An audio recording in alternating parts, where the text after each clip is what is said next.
Si en levant les yeux au ciel, il vous arrive de vous sentir petit, écrasé par le poids de l'immensité, alors dites-vous qu'il existe, là, à proximité, un monde qui fait de vous de véritables géants. Il est ici, à portée de main. On pourrait presque le toucher du doigt. Et c'est dans cet univers de l'infiniment petit, inaccessible à nos yeux et pourtant tout aussi vaste et mystérieux que l'immensité des cieux, que nous allons plonger maintenant, en commençant par nous réduire d'un facteur 100.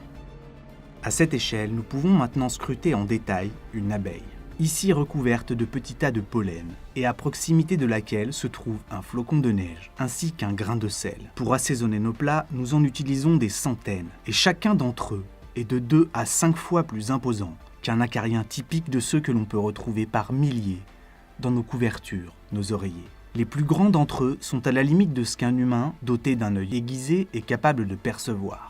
Et cela n'a rien à voir, mais c'est aussi à peu de choses près l'épaisseur de votre cornée. Et nous voici maintenant au niveau d'un ovule humain, dont la largeur est de l'ordre de celle d'un cheveu coupé en tranches, ou d'une cellule végétale. Aux échelles auxquelles nous sommes maintenant, l'on peut croiser des paramécies et des eugènes. Pour que nous puissions percevoir distinctement à l'œil nu un organisme de ce type sans l'assistance de microscope, il nous faudrait agrandir la goutte dans laquelle il se promène jusqu'à lui donner un diamètre d'une dizaine de mètres. À ce stade, nous approchons à présent les dimensions des plus grandes des cellules animales, mais aussi des grains de pollen que nous avions vus agglomérés par centaines, par milliers sur les pattes de notre abeille. Et nous voici face à des globules blancs qui assurent nos défenses immunitaires, ici comparés en taille aux globules rouges, et à la tête d'un spermatozoïde, qui est elle 2 fois plus petite que les gouttelettes microscopiques qui constituent les nuages et à partir desquels se forment et s'assemblent des millions de cristaux de glace qui, en s'agrégeant, donnent nos flocons de neige. Et pour être à la hauteur du sujet, il va nous falloir continuer à plonger, en nous réduisant encore d'un facteur 10, pour découvrir ce dont se nourrissent les paramécies. Nous voici maintenant face à une petite bactérie, ici de la taille d'un micromètre. Pour ces organismes vivants, une cellule animale typique est en taille aussi imposante que ne l'est pour nous un grand building, dont la plupart des constituants sont bien plus imposants qu'elle. Mais à trop nous enfoncer dans le minuscule, on en perdrait presque la démesure. Et pour en prendre la mesure, pour tenter de toucher du doigt les dimensions... Voyons aussi dans l'infiniment petit, donc ça c'est une vidéo qui est faite aussi par un autre laboratoire et on peut la trouver sur la page YouTube qui s'appelle Balade mentale. Mais je voulais voir ça avec vous tout simplement pour que nous puissions ensemble réaliser quelle est l'infinie grandeur de Dieu, l'infinie variété de Dieu. Comme le disait tout à l'heure le journaliste, on est dans la démesure, que ce soit en termes de grandeur, que ce soit en termes de petitesse, qu'ensemble nous observions l'infiniment grand ou encore l'infiniment petit, nous nous rendons compte d'une chose, c'est qu'on est 3 fois rien. Et puis finalement, à côté de la petitesse, on est des géants. Je trouve ça tellement paradoxal et tellement compliqué. Alors je n'ai pas continué la vidéo sur l'infiniment petit, mais en nous rendant compte, en allant encore plus loin à l'échelle quantique, nous sommes dans d'autres univers, à notre portée là. Par exemple, sur nos mains, à une petite échelle, c'est le déplacement de tour du monde presque, pour des petites bêtes. Et je me dis finalement, il y a un monde qui nous entoure, dont on est absolument ignorant, que Dieu a créé pour notre bien-être. Bref, pourquoi je vous dis tout ça ? Alors, tout simplement pour qu'on puisse réaliser ce matin que Dieu est grand. Que Dieu est infiniment plus grand que ce qu'on pourrait penser et imaginer. Quand moi je réalise cette vidéo, je me dis, mais moi j'ai un petit cerveau, vous voyez. Pourtant le Seigneur dit des fois qu'on est à son image. Je me dis, purée, la différence entre lui et nous quand même, elle est hyper importante. Je me dis, mais waouh, Seigneur, tu es infiniment plus grand que tout ce que je peux penser et imaginer. Tu as créé tellement de choses. Et pourtant tu vas dire que le bijou, voilà, c'est nous. Parce que tu nous as fait à ton image. La Bible en parle. Et elle présente sans détour que notre Dieu, il est grand. Il est infiniment plus grand que tout ce que nous pouvons penser et imaginer. Et même les hommes dans la Bible ont essayé de le définir. Mais comment définir Dieu avec des moyens humains ? Avec des mots humains, avec un vocabulaire. Je ne sais pas pour vous, quand on regarde de ça, on se dit, mais en fait, notre vocabulaire, Il est capable d'essayer de présenter des choses, mais tellement maladroitement, quand on réalise la grandeur et l'immensité de Dieu. Et pourtant, certains hommes vont le faire. Je pense à Job, alors je vais vous les lire, on ne va pas forcément les afficher, mais Job chapitre 36, verset 6, voit combien Dieu est grand. Sa grandeur nous échappe, et nul ne peut calculer le nombre de ses années. Hop là, je vais juste attendre que le téléphone s'arrête. C'est bon? Non, mais c'est pas grave, vous inquiétez pas, je regarde. 1 Roi chapitre 8, verset 27. Mais est-ce qu'en vérité Dieu habiterait sur la terre? Ça, c'est Salomon qui va le dire. Alors que le ciel, dans toute son immensité, ne saurait le contenir. Combien moins ce temple que je viens de te construire. Vous imaginez? On a vu là l'immensité, interstellaire, intergalactique. La Bible nous dit, mais même ça, c'est pas capable de contenir la grandeur de Dieu. Psaume 95, verset 3 à 5. L'Éternel est le grand Dieu. Il est le grand roi, au-dessus de tous les dieux. C'est lui qui tient dans sa main les profondeurs de la terre. Les cimes des montagnes sont aussi à lui. À lui appartient la mer, c'est lui qui l'a faite. À lui et la terre, ses mains l'ont formée. Et Hébreux chapitre 11, verset 3, par la foi nous comprenons que l'univers a été harmonieusement organisé par la parole de Dieu et qu'ainsi le monde visible tire son origine de l'invisible. Et même ça, sur un plan scientifique, c'est prouvé. Le monde visible tire son origine de l'invisible, de choses que nous ne sommes pas capables de percevoir avec nos yeux humains, même sur un plan scientifique. Bon, qu'importe. Ces versets-là nous parlent de la grandeur de Dieu, alors que ces mêmes hommes qui ont écrit n'avaient pas un dixième, même un centième de toute la connaissance, nous, aujourd'hui, que nous avons. Ils ont eu par révélation que Dieu est le Dieu de quelque chose qui nous dépasse, qui est infiniment plus grand et plus vaste que tout ce que nous pouvons penser et imaginer. Ils ne l'ont pas inventé, ils l'ont su parce que Dieu leur a révélé. Amen. Dieu est grand. Dieu est grand dans sa nature. Dieu est grand dans sa personne. Dieu est grand dans sa fidélité. Dieu est grand dans son amour. Dieu est grand dans son amitié, dans sa bonté. Dieu est grand. Alléluia. Dans tous les domaines. Et c'est ce même Dieu, créateur du ciel et de la terre, qui a créé l'infiniment grand et l'infiniment petit, qui s'est matérialisé en être humain en nous envoyant son Fils unique, Jésus-Christ. Mais est-ce que c'est pas extraordinaire? Moi, je suis émerveillé quand je vois l'infinie grandeur de ce créateur, de s'être fait aussi petit que nous. Pourquoi? Pour nous révéler son grand amour qui, à mon sens, est à la hauteur de sa création. Waouh! Extraordinaire. Que ton nom soit béni, Jésus-Christ. Merci, notre Dieu, notre Père, de nous avoir envoyé ton Fils. Et comme si cela n'était pas suffisant, autant le roi Salomon va le déclarer, alors qu'il va construire le temple que les cieux des cieux ne peuvent le contenir, il va faire de nous le temple du Saint-Esprit. Gros paradoxe, là. Un Dieu que même l'infini ne peut contenir, choisit une résidence tout à fait petite, qui est notre cœur. Ce grand Dieu créateur de l'univers, du ciel et de la terre, infiniment grand, va faire pour nous, qui l'avons accepté, sa résidence et sa vie dans nos cœurs. Vous savez, mes frères et mes sœurs, en France, on souffre d'un syndrome qui s'appelle la petitesse. Non, vous n'êtes pas d'accord? Je vais aller à ma petite réunion. Je vais me faire ensuite un petit resto, ou alors on va se cuire un petit poulet. La Belle Rouge. On va passer une bonne journée dans notre petite ville de Port-la-Nouvelle. Et ce vocabulaire, parfois, il nous amène à diminuer la grandeur de Dieu, parce qu'on est habitué à dire, c'est normal, c'est parce que c'est petit, c'est intime, c'est mignon, c'est joli. Mais nous avons un grand Dieu. Et ce grand Dieu n'est pas limité à notre petitesse. Et le problème de ça, c'est qu'à force de le dire, presque on finit par le croire. Eh oui, bon bref. Ne limitons pas Dieu, frères et sœurs. Nous avons un Dieu qui est infiniment grand. Et finalement, il ne change pas. Et parfois, moi-même, je l'ai vécu comme un défi. Alors que je passais par un moment difficile, Dieu me plaçait face à une situation et il me mettait au défi. David, même si tu vois les épreuves, même si tu vois les difficultés, même si tu ne me vois pas intervenir, est-ce que tu crois toujours que je suis un grand Dieu? Vous n'avez pas vécu ça? Vous êtes là, vous priez pour quelque chose, ça vient pas. Et le Seigneur vous met, est-ce que tu crois en moi malgré tout? C'est la foi. Seigneur Jésus, je veux croire en toi. Je veux croire que tu es infiniment grand et que même cette grandeur, même si je ne te vois pas agir, cela ne change rien à ta nature, cela ne change rien à qui tu es infiniment grand. Alléluia. Alors, maintenant je me suis posé une question. Ça c'est c'est un constat. Dieu est grand, on l'a lu. Mais qu'est-ce qu'on va faire de cette grandeur de Dieu? Oui, bien sûr, on va placer notre foi, on va placer notre espérance, notre confiance. Ok.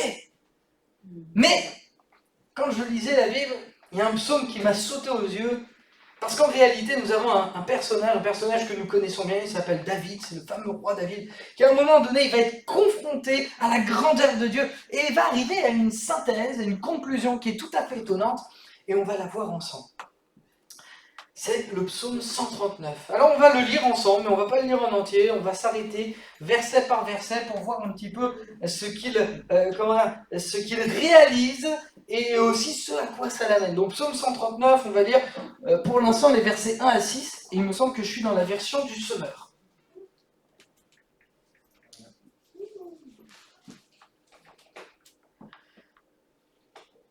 Version du semeur, s'il te plaît. À moins que ce soit la seconde 1910, je sais pas, on verra. Je vais juste attendre qu'on soit vraiment sur la même version. Comme ça, on va pouvoir le lire ensemble.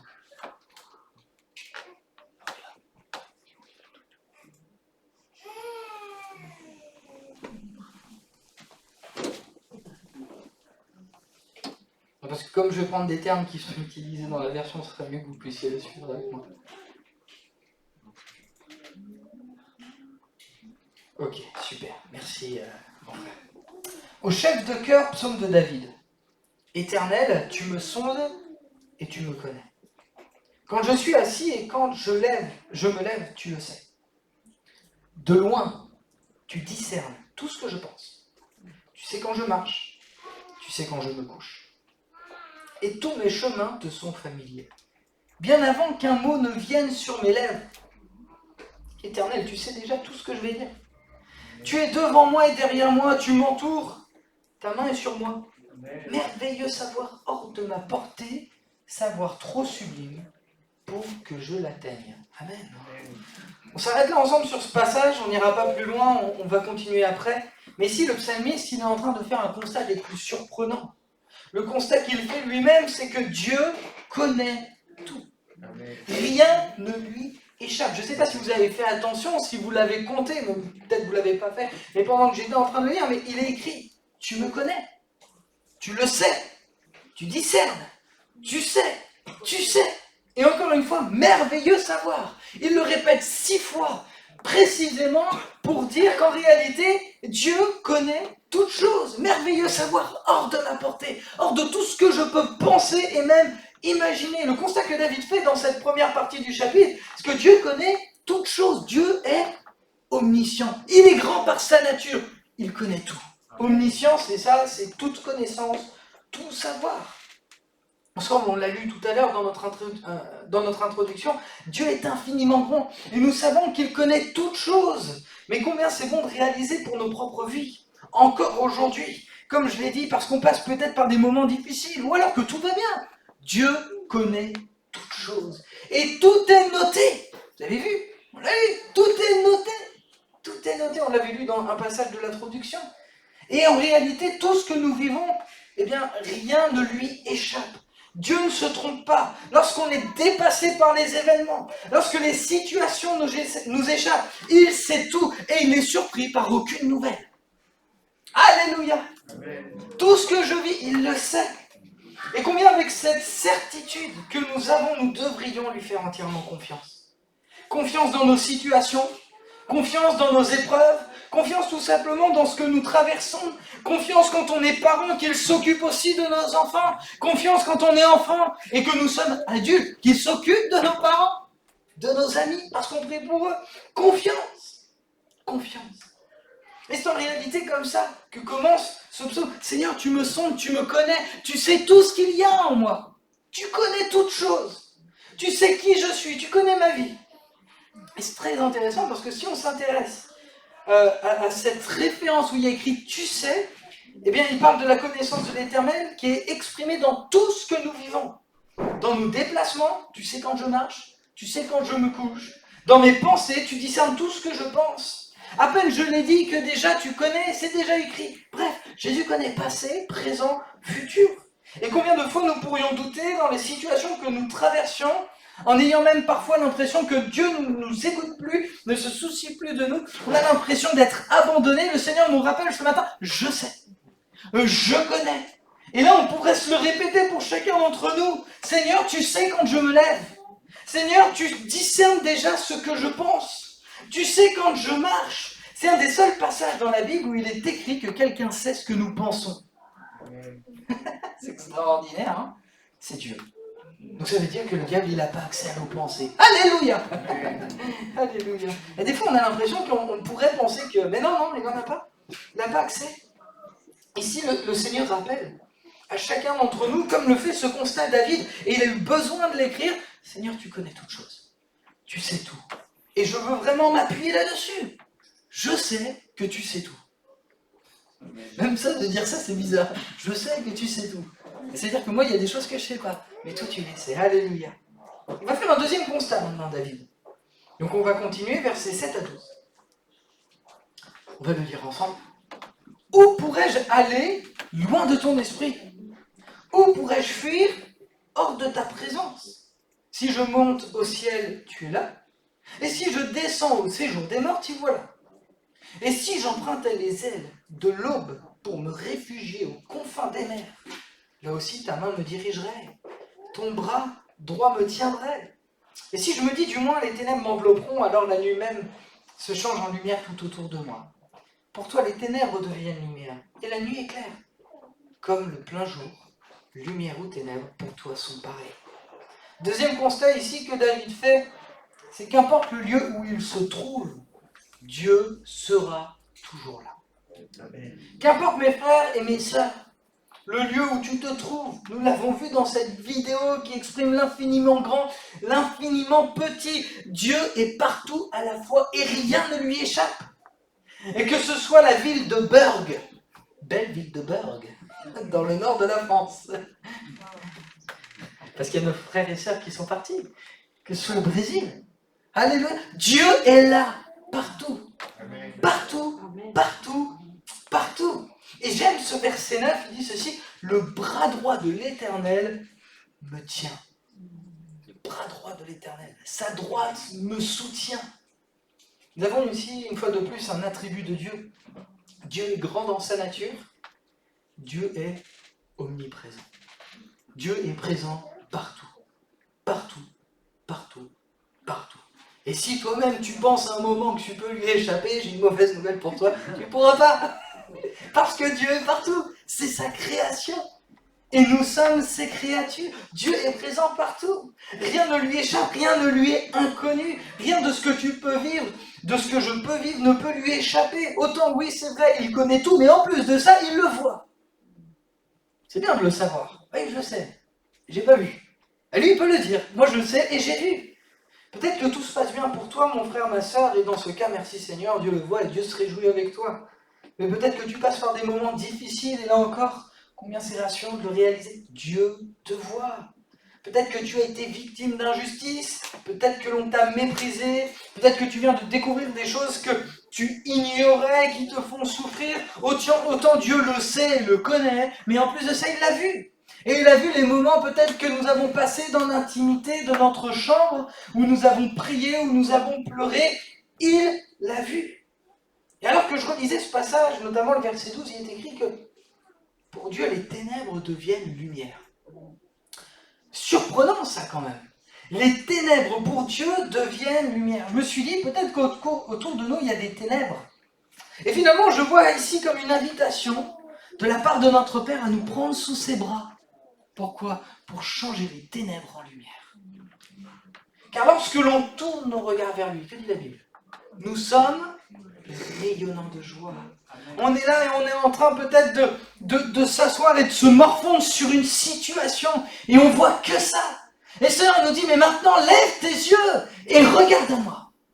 Et alors que nous sommes là en train de broyer du noir, on commence à lever les yeux. Et le Seigneur commence à nous faire voir la beauté de sa création, sa grandeur. On commence à le voir lui, tout simplement. On se détache de ce qui nous fait souffrir. Et les ténèbres commencent à changer et à être en lumière. Pourquoi? Parce que quand on tourne nos regards vers Dieu, nos regards sont rayonnants de joie. Alléluia. Alors que les situations sont difficiles, elles sont là devant nous, Dieu veut nous donner de les voir différemment. Et ce qui est surprenant dans tout ça, c'est que parfois nos situations ne vont pas changer. Mais ça va être nos façons de les voir qui vont être transformées. Ici, ce passage est intéressant, parce qu'il nous parle vraiment sur un plan physique, parce que nous voyons les choses. Et en regardant à Dieu, ces principes de la foi, alors la vision, elle change. Alors que la situation ne change pas, notre regard change parce que Dieu change les ténèbres en lumière. Prends un exemple tout simple. Imaginons une personne de notre travail.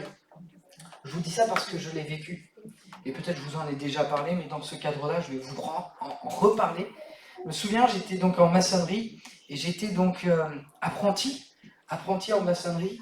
Et le souci dans ma formation en maçonnerie, c'est que je me suis converti pendant ma formation. Et donc du coup, mes collègues ont vu un changement relativement important dans ma façon de me comporter, dans ma façon de parler. Et au bout d'un moment, certains, notamment un en particulier dont je me souviens très bien, me dénigraient au plus haut point. Et moi, j'avais une haine viscérale envers lui. Mais pourquoi? Parce qu'il ne m'aimait pas. Et c'est tellement plus facile de ne pas aimer quelqu'un qui ne nous aime pas que de l'aimer. Et au bout d'un moment, je me suis tenu devant Dieu.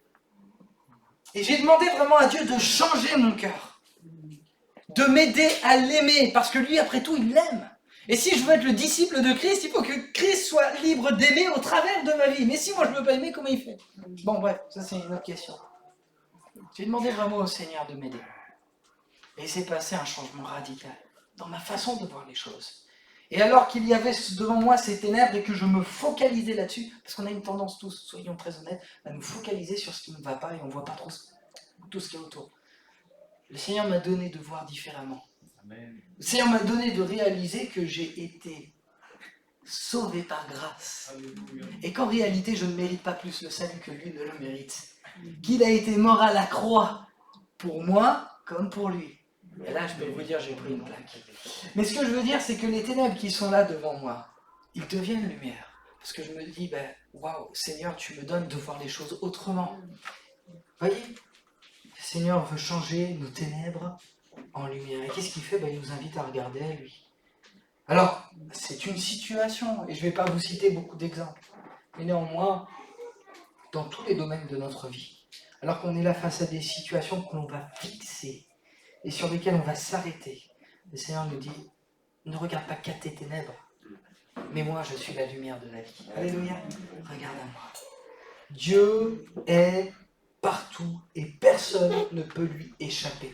Peu importe où nous sommes, lorsque nous réalisons sa présence dans nos vies, alors les choses peuvent changer. C'est le Dieu du tout est possible. C'est le Dieu du tout est possible. Et c'est par la foi que nous rendons aussi son action possible, en croyant en lui, en croyant en sa présence, en ses promesses, en sa personne merveilleuse. Souvenez-vous ce que Jésus va dire à ses disciples, voici, je suis tous les jours avec vous, et ce jusqu'à la fin du monde.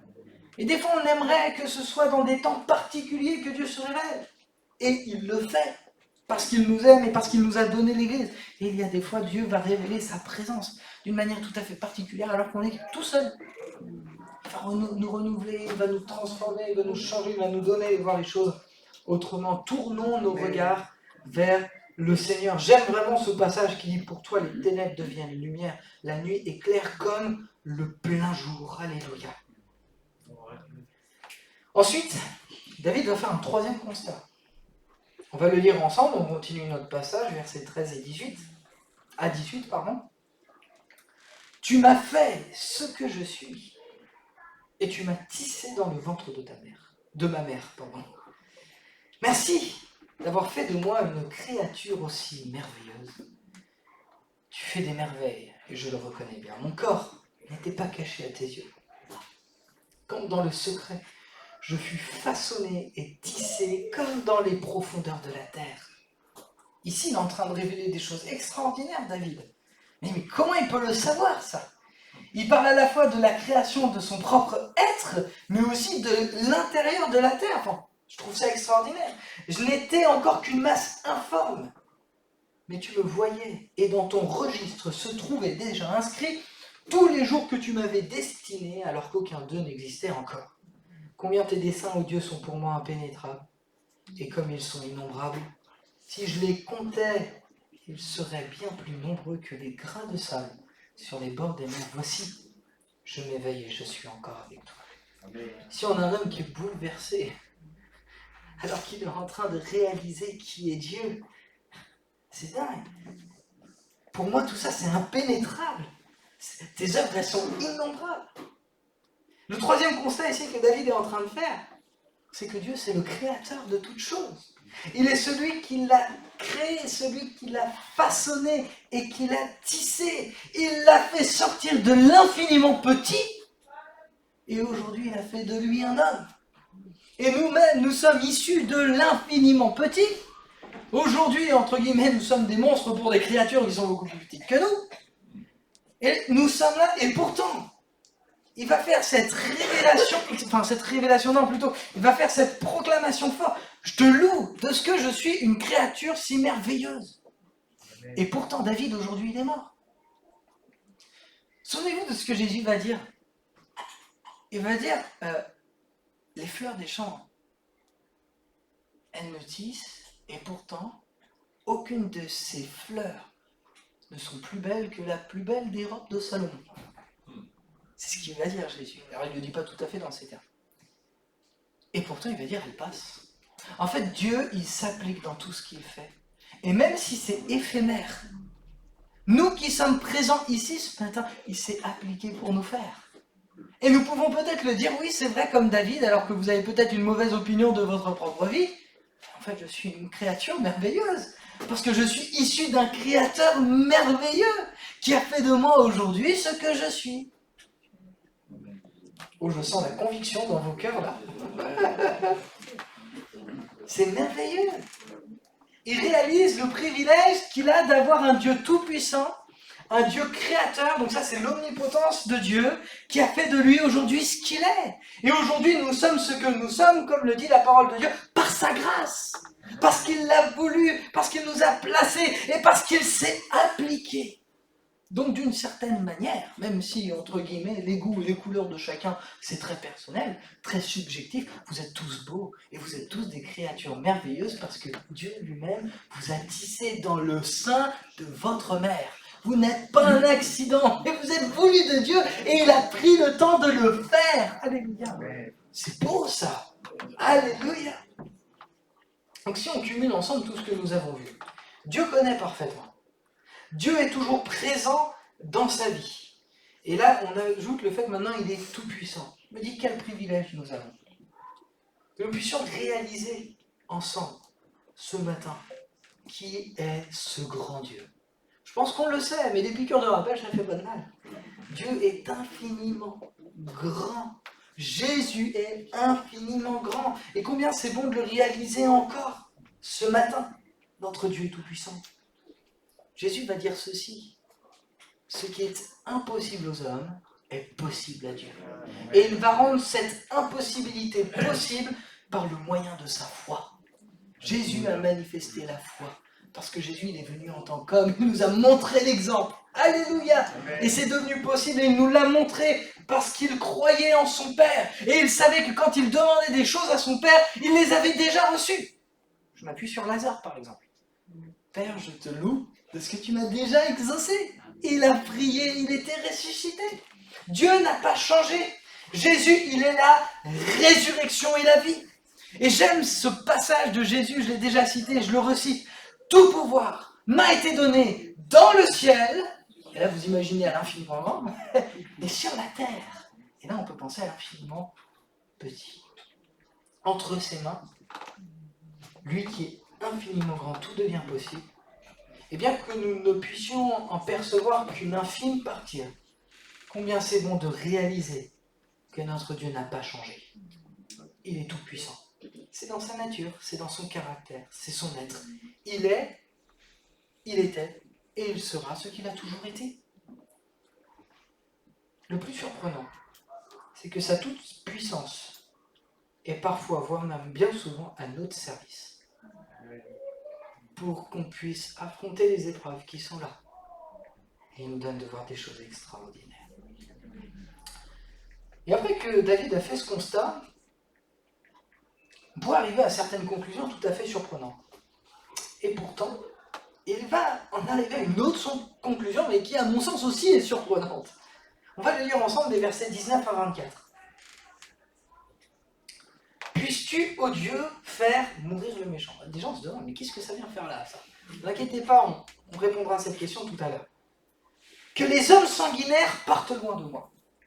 Ils se servent de ton nom pour leurs desseins criminels. Eux, tes adversaires, l'utilisent pour tromper.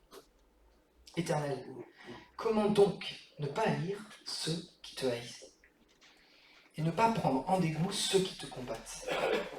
Eh bien, je leur voue une haine extrême et les considère comme mes ennemis même. Surprenant. Et là, on en arrive à ce verset 23. Sonde-moi, ô Dieu, et pénètre mon cœur. Examine-moi, pénètre mes pensées, celles qui me bouleversent. Considère si je suis sur le chemin du mal et dirige-moi sur la voie de l'éternité. On aurait pu en arriver à une conclusion tout à fait différente sur la connaissance de Dieu, sur la puissance de Dieu, sur sa présence à chaque instant. On aurait pu terminer en disant « Dieu est capable de faire infiniment, au-delà de tout ce que nous pouvons penser et imaginer. » Éphésiens chapitre 3 verset 20, c'est l'apôtre Paul qui va le dire. On aurait pu terminer comme ça, quand on voit le déroulé, le magnifique psaume que David a dit. On aurait pu terminer en disant il n'y a aucune épreuve que nous ne pourrions surmonter sans lui. Pourquoi? Parce qu'il est avec nous, il est infiniment grand. Vous comprenez bien tout ce que je suis en train de vous dire, c'est vrai. Et pourtant, ici, il fait un choix radicalement différent. Autant je pense que tout ce que nous avons vu est applicable dans chacune de nos vies, que nous pouvons le considérer qu'en effet la puissance de Dieu n'a pas changé. Mais en réalité, ici, David, il se soucie d'autre chose. Il se soucie de quoi? Il se soucie de sa relation avec Dieu. Amen. Moi, j'en serais peut-être arrivé à une autre conclusion. Il se soucie de sa relation avec Dieu. Parce que visiblement, ici, il y a un conflit intérieur. Il parle de ses pensées qui le bouleversent. Et peut-être même ces pensées qui ont un impact directement sur sa relation avec Dieu, sur son être tout entier. Ici, David, tout simplement, il se soucie de ce que Dieu pense de lui. En réalité, ces derniers versets que nous avons lus, ils expriment une chose en particulier. Ils expriment la sainteté de Dieu. Puisses-tu, ô Dieu, faire mourir le méchant? Le méchant, ça veut tout et rien dire. Mais dans la parole de Dieu, le méchant, c'est quoi? C'est le péché. C'est le pécheur. C'est celui qui volontairement fait quelque chose qui n'est pas en accord avec la sainteté de Dieu. Cette dernière partie de ce psaume, elle fait référence à la sainteté de Dieu. Dieu est saint, et ce qui est mauvais sera trié à cause de sa sainteté. Et c'est justement parce qu'il fait référence à la sainteté de Dieu que David lui-même se remet en question. Une fois qu'il réalise tout ça, moi je les hais, ces méchants, je hais le péché. Mais Seigneur, sonde mon cœur et conduis-moi sur la voie de l'éternité. Ici, d'une certaine manière, David fait face au mal qui est en lui-même. Alors, en ce qui nous concerne, la situation est différente. Parce que nous ne sommes pas dans la même situation que David, comme je le dis tout à l'heure. Nous sommes le temple du Saint-Esprit. Mais néanmoins, tout ce psaume, nous pouvons nous l'approprier et dire comme David, Seigneur, sonde-moi et connais mon cœur. Et c'est intéressant parce que le terme sonder en hébreu, c'est shakar. Ça signifie chercher, examiner, faire des recherches minutieuses. Alors que le Seigneur, vraiment, peut-être ce matin, puisse sonder nos cœurs.